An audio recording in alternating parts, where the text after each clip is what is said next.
जानते हैं, जब शुरू शुरू में ओशो का विरोध होता था भारत में और विदेशों में, तब ओशो ये कहा करते थे कि इस समय तो सब मुझे नकार रहे हैं, लेकिन एक समय ऐसा आएगा लगभग 100 साल बाद कि लोग मुझे समझेंगे, आने वाले लोग मुझे समझेंगे। पता है क्यों? एक तो ओशो को ना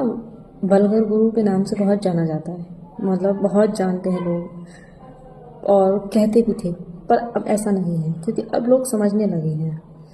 एक्चुअली होता क्या है कि हम लोगों की ऊर्जा जिस चक्र में संचित होती है, हम उस चक्र के बारे में ही ज़्यादा सोचते हैं और वही बातें करते हैं। तो प्राचीन समय में लोग प्राचीन समय में भी नहीं, अभी भी बहुत से लोगों की जो ऊर्जा है ना, वो भोग विलास वाले चक्र यानी कि मूलाधार चक्र में अटकी रहती है, जो गुदाद्वार और प्रजनन अंग के बीच में होता है। तो इसलिए अगर कोई भी व्यक्ति किसी भी प्रकार की बातें कर रहा है, कह रहा है,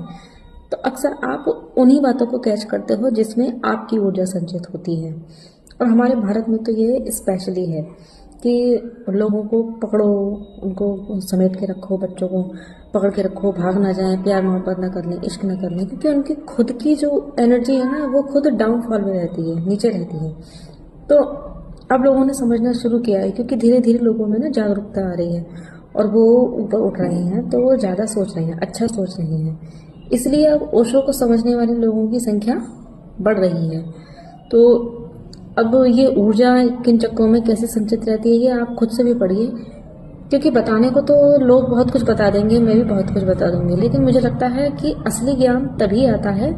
जब हम खुद प्रयास करते हैं किसी चीज़ को जानने का। आप भी करके देखिए, क्योंकि मैं तो समझती हूँ ओशो को और मैं फॉलो भी करती हूँ, और ओशो के और मेरे विचार बहुत मिलते जुलते हैं।